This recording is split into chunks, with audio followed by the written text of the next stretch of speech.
유대인들의 지혜가 담긴 탈무드에 보시면 아키바라고 하는 한 유대인 랍비에 관한 이야기가 기록되어 있습니다. 하루는 이 랍비 아키바가 먼 길을 떠나게 되었습니다. 또 여행을 떠나면서 몇 가지 도구를 준비했는데 무엇보다도 유대 경전인 토라를 준비했습니다. 또 경전을 밤에 보기 위해서 작은 등불도 준비를 했습니다. 또 아침 시간을 알려주는 수탉, 그리고 자신이 타고 갈 나귀를 드리고 여행을 떠나게 되었습니다. 근데 여행 중에 이제 날이 저물어서 이제 어느 마을에 들어가서 방을 구했습니다. 동네에 있는 마을에 집집마다 돌아다니면서 문을 두드리면서 하룻밤 묵을 수 있냐고 방을 구했는데 마을 모든 사람들이 다 거절하고 말았습니다. 그렇지만 실망하지 않고 속으로 감사하면서 모든 것을 선하게 인도하시는 하나님께서 더 좋은 것을 주시겠지, 그렇게 감사를 드리고 마을 모퉁이에 자리를 잡아서 그곳에 텐트를 치고 이제 하루를 묵게 되었습니다. 근데 밤이 되니까 날씨도 춥고 잠을 잘 수가 없었습니다. 그래서 자신이 가져온 토라를 읽으려고 토라를 꺼내어 펴고 그리고 등잔불을 켰습니다. 그런데 책을 읽으러 하는데 그만 바람이 부는 바람에 등불이 계속 꺼져서 책을 읽을 수가 없습니다. 그렇지만 그는 하나님께서 더 좋은 것을 주시겠지, 그리고 다시 잠을 청했습니다. 이번에는 사나운 들짐승 소리들이 납니다. 타고 온 나귀가 그만 이 들짐승 소리에 놀래서 그만 어디론가 달아나 버리고 말았습니다. 이 정도 되면 참 불평이 나올 만한데도 이 랍비는 하나님이 더 좋은 것, 더 유익한 것을 주시겠지 하면서 하나님께 감사의 기도를 드리고 다시 잠을 청했습니다. 그런데 이번에는 나귀가 달아나는 그 소리에 놀래서 수탉도 어디론가 달아나 버리고 말았습니다. 그러자 그는 또다시 하나님께서 나에게 더 큰, 더 좋은 유익을 가져다 주시겠지 하면서 잠을 청했다고 합니다. 이튿날 아침이 밝았습니다. 날이 밝자 이 랍비가 마을로 다시 들어갔습니다. 그런데 그 전날 밤에 도적대가 마을을 습격해서 마을이 온통 쑥대밭이 되고 말았습니다. 사람들이 다 모두 다 죽임을 당하는 그런 끔찍한 일을 보게 되었습니다. 만일 지난밤에 등잔불이 켜 있었다면, 낙이나 수탉이 울부짖었다면 이 랍비도 무사하지 못했을 것입니다. 그에게 닥친 작은 어려움들이 오히려 그의 생명을 구원해 주었다는 그런 이야기입니다.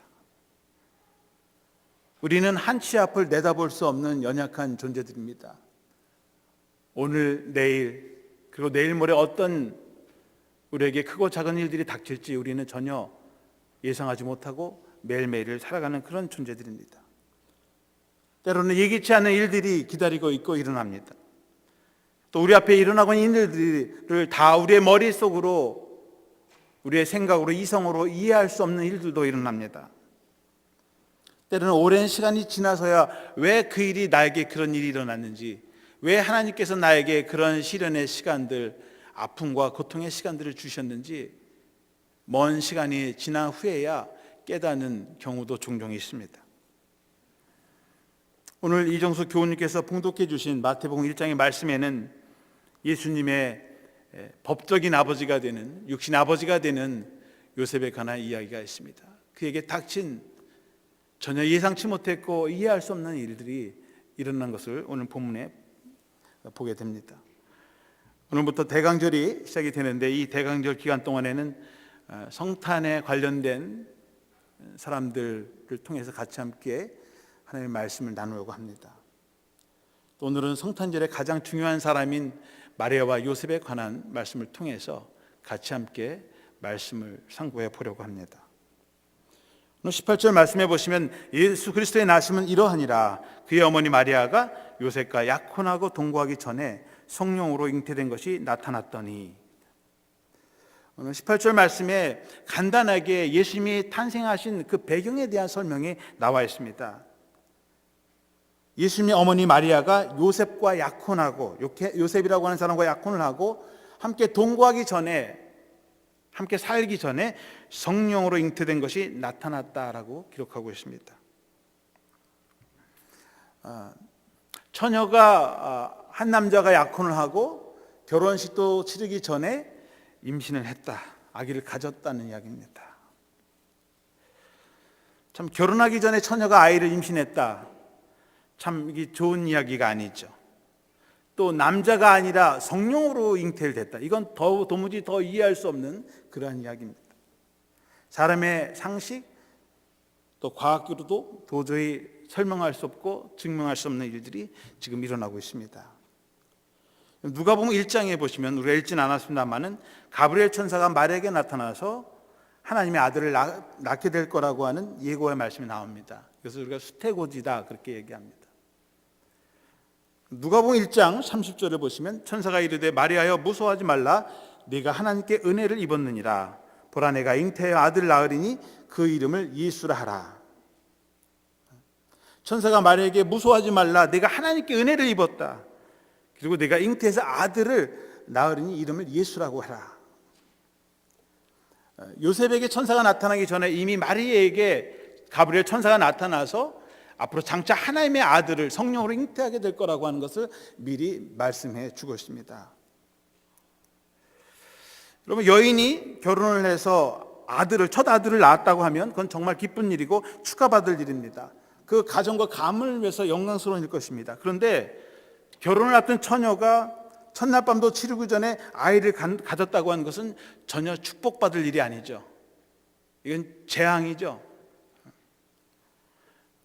약혼하고 결혼식 날짜 받아놓고, 그리고 친구들과 가족들, 동네 사람들과 함께 마을 잔치를 벌이는 그런 지경에 약혼녀가 아이를 먼저 가졌다. 그것도 약혼자 아이가 아니라 전혀 모르는 사람에게서 아이를 가졌다고 하는 것입니다. 동양에서는 시집가지 않은 처녀가 아이를 가졌다는 일은 정말 수치스럽고 동네 창피한 일이고 어디 가서 말도 할 수 없는 그런 일입니다. 천사가 마리아에게 무서워하지 말라, 네가 하나님의 은혜를 입었느니라고 하나님의 말씀을 전해줬습니다. 무서워하지 말라, 두려워하지 말라, 하나님의 은혜를 입었다. 여러분, 하나님의 은혜를 받았다고 하는 것은 하나님의 사랑을 경험했다, 받았다고 하는 것입니다. 하나님의 귀한 축복을 받았다고 하는 것이죠.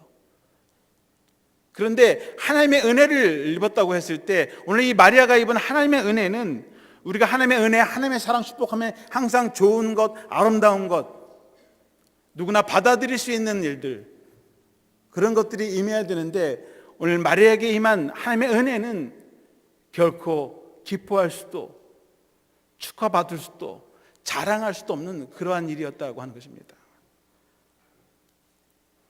어떻게 보면 하나님의 은혜와 축복은 항상 본인이나 다른 사람들에게 칭찬이나 박수갈채와 함께 다가오는 것이 아니라는 것입니다. 좋은 것, 내가 원하는 것, 내가 바라는 것을 받는 것도 하나님의 은혜지만 때로는 내가 받을 수 없고 용납할 수 없고 허락할 수 없는 그런 일들이 하나님의 은혜로 우리에게 다가온다고 하는 것입니다. 때때로 하나님의 뜻을 품고 하나님의 은혜를 받고 하나님의 사명을 받는 일은 도전과 용기가 필요한 것입니다. 결혼하지도 않은 처녀가, 남자를 모르는 처녀가 아이를 갖는다고 하는 것, 그것은 마냥 기뻐할 일이 아니라 하나님의 뜻을 받아들이는 믿음이 필요하고 순종이 필요하고 용기가 필요하고 결단이 필요한 일입니다. 누가복음 1장 34절에 보시면 나는 사내를 알지 못하니 어찌 이 일이 있으리이까. 마리아가 가브리엘 천사 얘기를 듣고, 아니 내가 남자를 모르는데, 남자와 관계를 가진 적이 없는데 어떻게 아이를 갖습니까? 그렇게 반문합니다. 설사 처녀가 아이를 가졌다 하더라도 자신의 가족이나 또 시집 식구들이나 남편 될 사람에게 뭐라고 이것을 설명할 것인가? 내가 하나님의 아이를 가졌어요. 누가 믿어주겠습니까? 모세의 10계명 가운데 7번째 계명은 간음하지 말라는 것입니다. 간음을 하면 돌로 쳐 죽이는 사형법을 유대인들이 가지고 있습니다. 약혼자가 나와 관계를 갖지도 않고 아직 첫날 밤도 치르지 않는데 저 여인이 아이를 가졌다고 하면 그건 분명히 간음죄고 물증이 있고 심증이 있고 다 있죠. 명백한 사실이죠. 결국은 돌로 쳐서 죽을 수밖에 없고 아니면 가족들에게 쫓김을 당하거나 버림을 당할 수밖에 없는 그런 처지에 놓여지는 것이 바로 마리아의 상황인 것입니다. 때때로 하나님의 은혜와 사명은 우리의 믿음과 결단을 요구합니다. 하나님의 선택을 받아서 내 몸에서 하나님의 아들이 자라게 한다는 것은 무엇보다 귀한 일이고 위대한 일이 될 수 있습니다. 그런데 문제는 자신이 성령으로 아이를 잉태했다는 사실을 사람의 어떤 지식이나 경험이나 학문으로 설명할 수 없는, 또 설명해도 믿을 수 없는 그런 일인 것입니다. 이런 사람들은 자신의 이성, 생각, 경험으로 이해가 돼야만 받아들입니다. 그렇지 않으면 도저히 받아들이기가 어렵습니다. 마리아가 어떻게 처녀의 몸으로 아이를 가질 수 있냐고 물었을 때 천사가 이렇게 대답합니다. 누가복음 1장 36절에 보라 내 친족 엘리사벳도 늙어서 아들을 배었느니라. 본래 임신하지 못한다고 알려진 이가 이미 6달이 되었나니. 너의 친족 엘리사벳 있지 않느냐? 그 엘리사벳이 이제 나이가 늙어서 이미 아이도 갖지 못했고 전에도 갖지 못했고 앞으로도 갖지 못할 여인인 것 다 안다는 거예요. 불가능하다는 거예요. 그런데 그 엘리사벳도 이미 아이를 가지고 지금 6달째 되지 않았냐? 한번 보고 믿으라고 하는 것입니다. 너에게도 놀라운 하나님의 일이 일어날 것이라고 하는 것입니다. 38절에 마리아가 이르되 주의 여종이오니 말씀대로 내게 이루어지이다 하며 천사가 떠나가니라. 마리아가 직접 확인하지도 않았지만 이 천사의 말씀, 천사를 통해서 들려주는 말씀을 통해서 하나님의 말씀으로 믿고 오늘 엘리사벳에서 이루어졌던 그 역사가 자신에게도 이루어지기를 바랍니다. 하나님의 말씀에 순종하면서 자기를 내어드렸습니다. 그래서 하나님의 아들 예수 그리스도를 자신이 품고 키우고 또 돌보는 그런 사명을 감당했다고 하는 결단을 하게 된 것입니다. 여러분, 하나님의 은혜, 하나님의 축복, 하나님의 사명은 그냥 이루어지는 것이 아니라 자신이 감당할 믿음, 용기, 결단을 통해서만이 하나님의 은혜와 축복이 임한 줄로 믿습니다.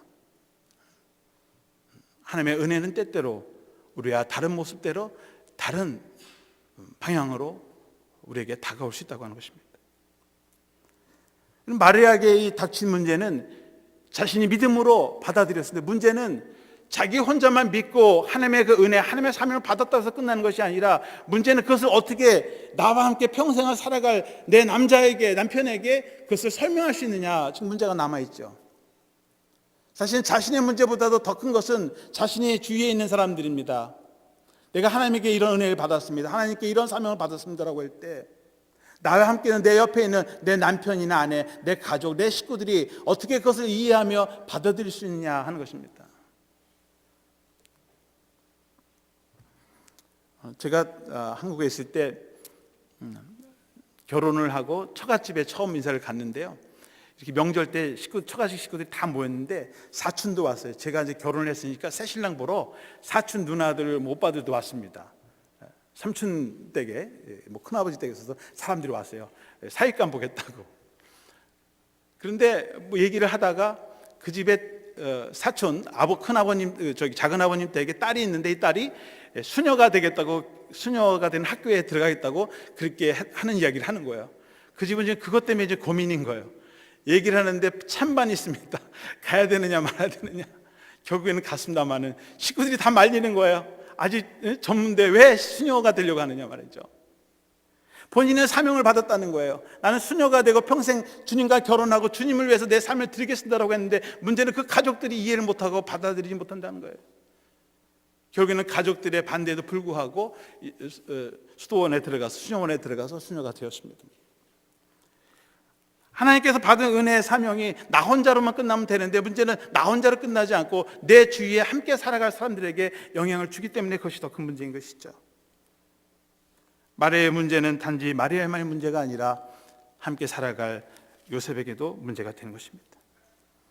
오늘 본문에 보면 마리아가 아이를 갖다는 소문이 들렸고 정혼한 요셉도 그 사실을 알게 되었습니다. 보통 유대인들은 약혼을 하면 약혼식이 나서 한 1년 정도 있다가 결혼 예식을 치른다고 합니다. 우리나라도 약혼식을 먼저 하죠. 그래서 온 가족들이 인사하고 그리고 다시 날을 잡아서 결혼식을 올리죠. 유대인들도 약혼식을 하고 그리고 한 1년 뒤에 결혼식을 한다고 합니다. 그런데 문제는 요셉이 아직 결혼식도 치르지 않고 첫날 밤도 치르지 않았는데 약혼한 여인이 아이를 가졌다고 하는 것입니다. 분명히 마리아의 뱃속에 있는 아이는 자신의 아이가 아닌 건 분명한 사실입니다. 분명히 다른 사람을 통해서 가진 아이가 분명합니다. 요셉은 정말 정숙한 여인인지 알았는데 이 마리아가 알고 보니 그렇고 그런 여인인 것이죠. 아마도 큰 배신감을 느꼈을 것입니다. 나를 어떻게 보고 나를 속여? 사랑했던 마음도 미움으로 바뀌고 증오로 바뀌고 불신감, 배신감으로 가득 찼을 것입니다. 아마 보통 사람들 같으면 당장 달려가서 난리를 치고 약혼을 파기하고 아니면 위자료를 청구할 수도 있는 일이었을 것입니다. 그런데 오늘 본문에 보시면 성경은 요셉이 의로운 사람이라고 그렇게 기록했습니다. 마태복음 1장 19절에 보시면 그의 남편 요셉은 의로운 사람이라 그를 드러내지 아니하고 가만히 끊고자 하여. 남편 요셉은 의로운 사람이었다고 그렇게 성경은 기록하고 있습니다. 의롭다는 말을 히라보로 디카이오스라고 이렇게 되어 있는데 이 말은 공정하다, 공평하다, 영어의 페어하다 그런 의미입니다. 성경적으로 공평하다고 하는 말은 모세 율법을 따라서 공정하게, 공평하게, 정의롭게 일을 처리한다는 거죠. justice예요. righteous라는 말도 이렇게 씁니다만은 모세 율법에 따르면 의롭게 행한다고 하는 것은 공평하게, 공정하게 처리하라고 하는 거예요. 그래서 눈에는 눈, 이에는 이, 생명에는 생명으로 처리하라, 갚으라고 하는 정의의 법입니다.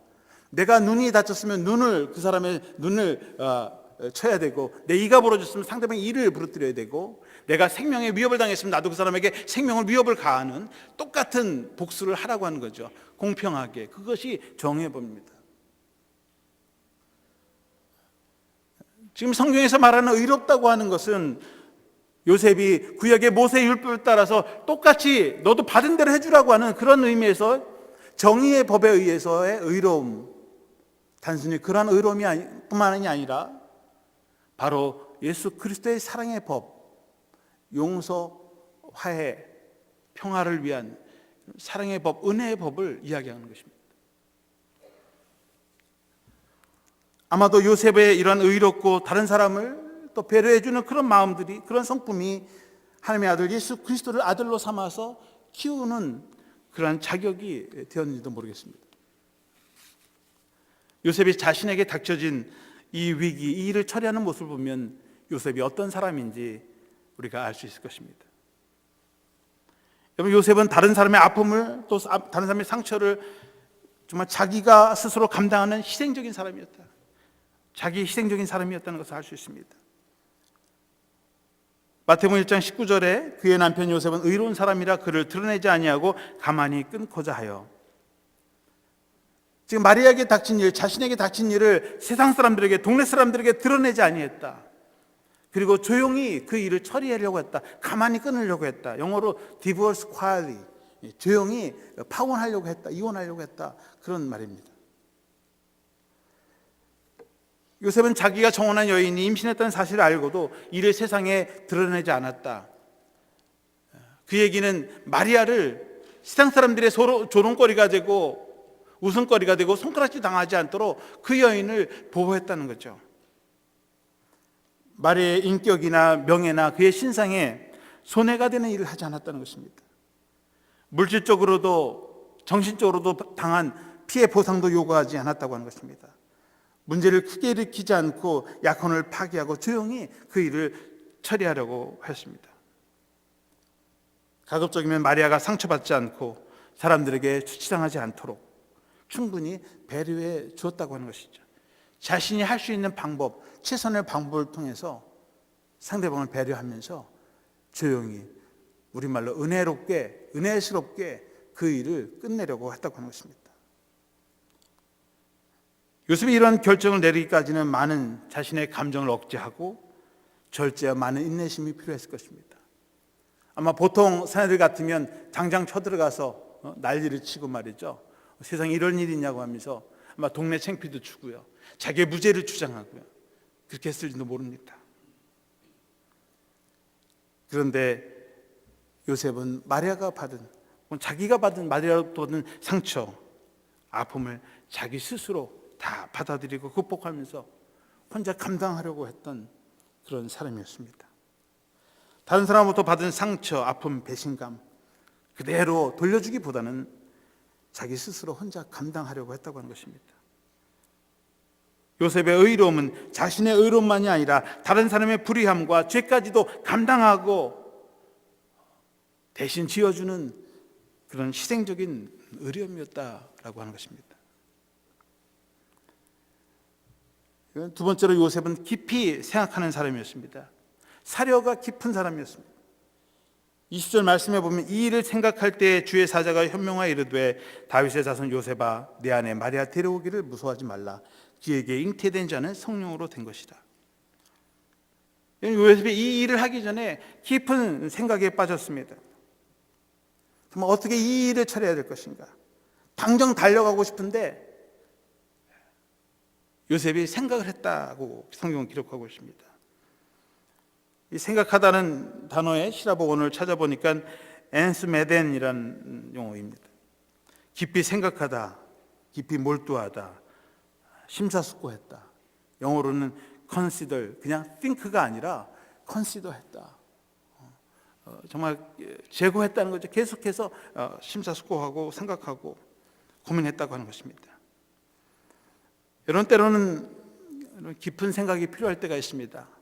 우리에게 삶의 위기가 찾아오고 어려움이 찾아올 때 그냥 내 머릿속에 생각나는 대로 하고 싶은 대로 말하고 행동하는 것이 아니라 하나님 앞에 나아가서 깊이 하나님의 뜻이 무엇인지를 깨달을 수 있는 그런 시간을 가지면서 한 발짝 뒤로 물러서서 묵상하면서 그 문제를 관조할 수 있는 그런 지혜가 필요합니다.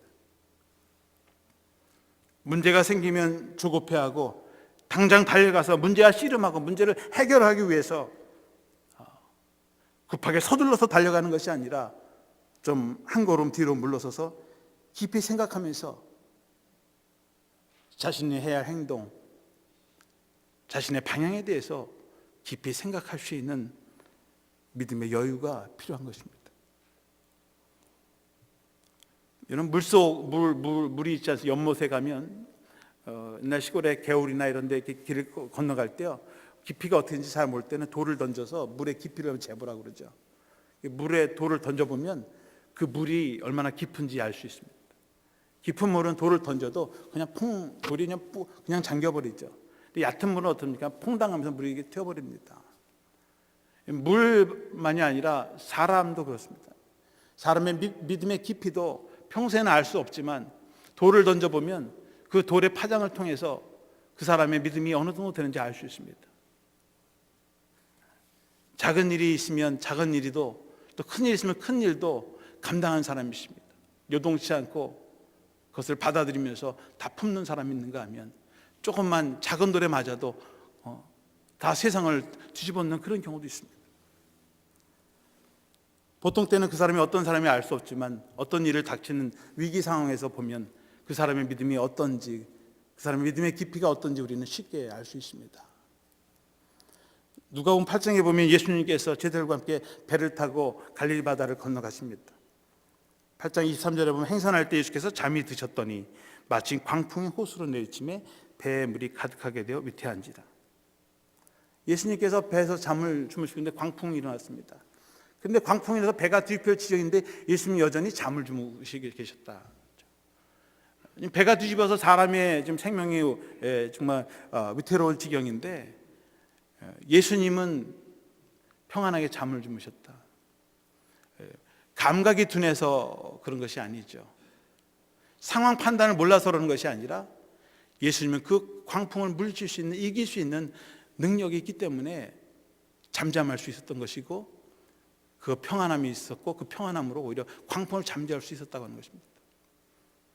위기가 찾아올 때, 삶의 어려움이 찾아올 때 정말 주님이 함께 계신다면, 주님이 내가 타고 항해하는 이 배에 주님이 함께 하시다고 하면 무엇이 두려운가?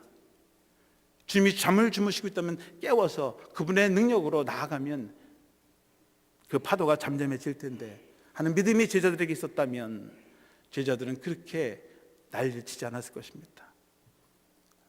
주님은 그런 평안함이 있었다는 것이죠. 그것은 단순한 무감각이나 상황에 대한 판단 미스가 아니라 주님이 가지고 있는 그 안에 있는 능력이고 그 능력을 의지하는 믿음으로 나오는 것입니다. 오늘 본문에서 요셉은 경고망동하지 않았다. 깊은 생각과 함께 잠들어 있었다는 것이죠. 그리고 하나님의 뜻이 무엇인가를 깊이 생각했을 때, 그때 하나님께서 천사를 보내주셔서 하나님의 뜻을 알게 하셨다고 하는 것입니다. 하나님의 뜻을 발견했고 자신이 가지고 있었던 모든 의심의 구름, 불신의 구덩이로부터 영적인 자유함을 얻게 되었습니다. 때로는 여러분, 우리 앞에 예기치 않는 일이 있고 우리의 말로 설명할 수 없는 위기가 찾아올 때, 그리고 분명한 답을 알지 못할 때에는 때로는 기다리면서 깊이 생각하면서 하나님의 답을 구하고 하나님의 뜻을 구할 때 하나님께서 분명히 우리에게 답을 주실 것입니다. 우리의 말로 설명할 수 없고 우리의 머리로 이해할 수 없는 일이 일어나고 있다면 때로는 하나님의 분명한 확신의 답을 주실 때까지 기다리는 믿음의 지혜가 필요한 줄로 믿습니다. 요셉이 그렇게 깊은 생각에 잠겨 하나님의 뜻을 구하고 있을 때 천사를 통해서 하나님께서 그에게 답을 주셨습니다. 세 번째로 요셉은 하나님의 뜻에 순종하고 자신의 사명을 감당하였습니다. 24절 말씀해 보시면 요셉이 잠에서 깨어 일어나 주의 사제 분배대로 행하여 그의 아내를 데려왔으나, 요셉이 하나님의 말씀을 천사를 통해서 들었을 때 그 말씀에 즉시로 응답했다고 하는 것입니다. 하나님의 뜻을 조금 더 의심하지 않았다고 하는 것입니다. 요셉이 잠에 깨어 일어나서 주의 사제 분배대로 행하여 그의 아내를 데려왔다. 다음 날 아침 잠에서 깨어자마자 마리아의 집에 가서 마리아를 데려왔다는 것입니다. 아니, 약혼을 했으면 결혼식 때까지 기다릴 수 있지 않습니까? 굳이 다음 날 가자마자 데려올 이유가 없습니다. 본래 자신은 결혼식 때 기다리다 아니면 파혼하려고 했는데요,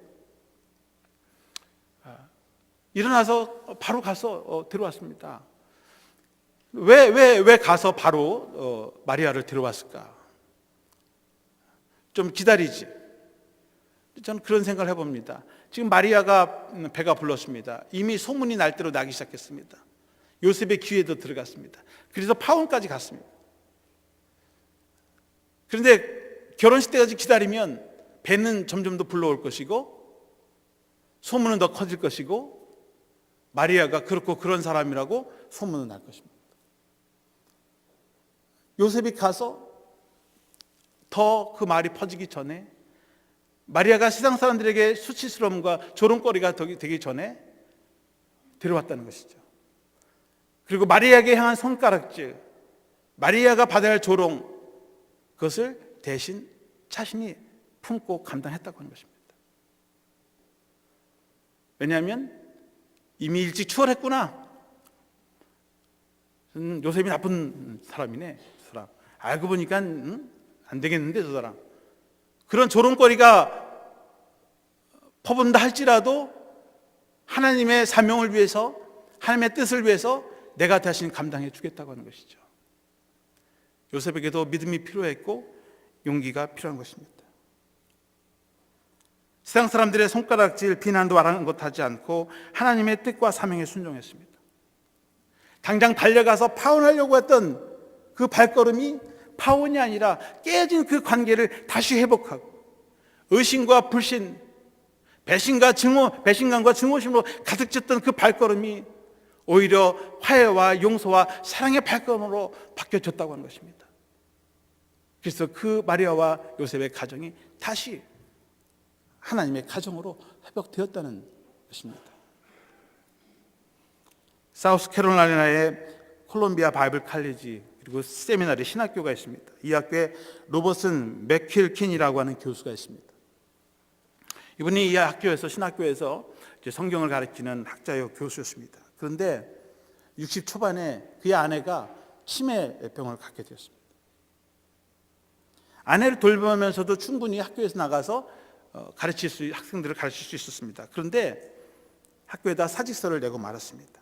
그 이유는 치매 걸린 아내를 돌보기 위해서였습니다. 평생 자신이 즐겨하던 티칭을 포기하고 자신의 사랑하는 아내를 위해서 병간호해 주겠다고 하는 것이죠. 주위에 있는 동료 교수님들이, 학생들이 와서 아니 충분히 가르칠 수 있고 아내를 돌보면서 일할 수도 있는데 왜 이렇게 일찍 사임을 하시냐고 그렇게 물었을 때 이분은 하나님께서 자신에게 그 일을 원하시기 때문에 내가 그 학교의 일을 그만두었다는 것입니다. 하나님께서 내가 그것을 하기를 원하시기 때문에 내가 내 좋은 직장을 내려놓았다고 하는 것입니다.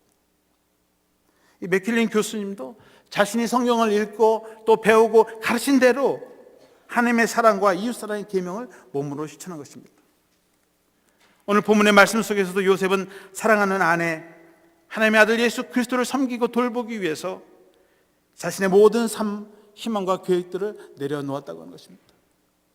자신의 계획이 있지만 내려놓고 달려가서 하나님의 말씀의 뜻에 순종하면서 하나님의 일을, 하나님의 사명을 감당해 나갔다고 하는 것입니다. 때로는 우리 삶 가운데 말로 다 설명할 수 없는 일이 일어납니다. 수많은 오해와 불신이 오고 갑니다. 의심과 미움 속에서 살아갑니다. 때로는 배신감과 증오심으로 가득 차 있는 삶을 살아가기도 합니다. 그러나 오늘 이 마리아와 요셉, 배신과 불신, 의심 속에 살아가는 이 가정에 하나님께서 예수 그리스도를 통해서 이 가정의 관계를 회복시켜 주시고 의심과 오해와 불신과 배신감과 증오심으로 갇혀 있는 이 가정이 화해와 용서와 사랑으로 하나가 되었다고 하는 것입니다. 여러분, 주님이 오시는 이 계절에 다시 한번 그리스도의 평안이 우리들의 삶 속에 임하기를 간절히 축원합니다. 우리들의 가정 속에, 관계 속에 의심이 있고 불신이 있고 증오가 있고 배신감이 있다면 바로 그곳에 하나님의 뜻과 사명을 통해서 다시 화해가 되고 하나가 되는 역사가 일어나기를 주님의 이름으로 축원합니다. 기도하겠습니다. 사랑과 은혜가 충만하신 아버지 하나님, 하나님은 언제나 우리에게 가장 좋은 곳으로 은혜를 베풀어 주신 줄로 믿습니다. 때로는 우리가 원하지 않는 일, 바라지 않는 일도 일어날 수 있습니다. 그러나 그 일 가운데서 하나님의 놀라운 계획과 섭리를 발견하게 하시고 또 하나님의 뜻에 저희들 순종할 수 있는 믿음을 더하여 주시옵소서. 우리 안에 일어나고 있는 작은 일들 혹은 큰 일들 통해서 주님의 은혜와 섭리를 깨닫게 하시고 그 은혜와 섭리를 소유할 수 있는 믿음과 용기와 결단을 허락해 주시옵소서. 다시 한번 주님이 오시는 이 계절에 주님께서 우리에게 찾아오셔서 우리 안에 있는 모든 불신, 의심, 오해와 또 배신감과 증오심으로 가득 차 있는 우리의 관계들이 사랑과 화해와 용서의 관계로 바뀌어질 수 있도록 함께하여 주시고 우리의 가정과 일터, 기업, 주님의 몸된 교회가 예수 그리스도의 함께하시는 임마누엘의 축복이 임하게 하여 주시옵소서. 모든 말씀을 예수 그리스도의 이름으로 기도하옵나이다.